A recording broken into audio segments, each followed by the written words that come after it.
बोलिए सियापति रामचंद्र की जय। बोलो कहाँ तक टिक सकोगे यदि राम सा संघर्ष हो, यदि राम सा संघर्ष हो। सहेली सारी यातना कर्तव्य सर्वोपरि रखा, सहेली सारी यातना कर्तव्य सर्वोपरि रखा। त्यागशील संकल्प को जिस तरह जीवित रखा, जिस तरह जीवित रखा। बोलो कहाँ तक टिक सकोगे यदि राम सा संघर्ष हो, यदि राम सा संघर्ष हो। कल मुकुट जिस पर साधना था, अब उसे सब कुछ त्यागना था। कल मुकुट जिस पर साधना था, अब उसे सब कुछ त्यागना था। निर्णय के शब्द से एक बालपन का सामना था, एक बालपन का सामना था। वचन ही था थामना, वचन भी था थामना, आदेश भी था मानना। वचन भी था थामना, आदेश भी था मानना। किस तरह सोचो स्वयं को, धैर्य में तुम रख सकोगे, धैर्य में तुम रख सकोगे। बोलो कहाँ तक टिक सकोगे यदि राम सा संघर्ष हो, यदि राम सा संघर्ष हो। प्रजा तो बस राम की थी, दुनिया उसे जप रही थी। प्रजा तो बस राम की थी, दुनिया उसे जप रही थी।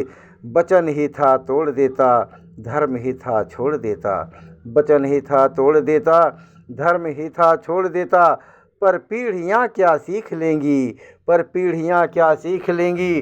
राम को चिंता यही थी, राम को चिंता यही थी।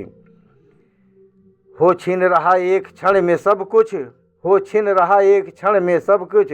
बोलो एक क्षण क्या करोगे, बोलो एक क्षण क्या करोगे। बोलो कहाँ तक टिक सकोगे यदि राम सा संघर्ष हो, यदि राम सा संघर्ष हो। केवट न जाने क्या किया था, सौभाग्य जो उसको मिला था। केवट न जाने क्या किया था, सौभाग्य जो उसको मिला था। राम से ही तारने को, राम से ही लड़ गया था, राम से ही लड़ गया था। कुलवंश उसके तर रहे थे, सब राम अर्पण कर रहे थे। कुलवंश उसके तर रहे थे, सब राम अर्पण कर रहे थे। जब सब कुछ हो बिखरा हुआ, जब सब कुछ हो बिखरा हुआ। तुम सहज कब तक रह सकोगे, तुम सहज कब तक रह सकोगे। बोलो कहाँ तक टिक सकोगे यदि राम सा संघर्ष हो, यदि राम सा संघर्ष हो। है याद वो घटना तुम्हें जब राम थे वनवास में, है याद वो घटना तुम्हें जब राम थे वनवास में। सिया थी हर ली गई, था कौन उनके साथ में, था कौन उनके साथ में। कुटी जब सुनी पड़ी थी, दो भाई और विपदा बड़ी थी। कुटी जब सुनी पड़ी थी, दो भाई और विपदा बड़ी थी। बोलो ऐसे मोड़ पर तुम धैर्य कब तक रख सकोगे, तुम धैर्य कब तक रख सकोगे। बोलो कहाँ तक टिक सकोगे यदि राम सा संघर्ष हो, यदि राम सा संघर्ष हो। बोलो कहाँ तक टिक सकोगे यदि राम सा संघर्ष हो, यदि राम सा संघर्ष हो। बोलिए सियापति रामचंद्र की जय।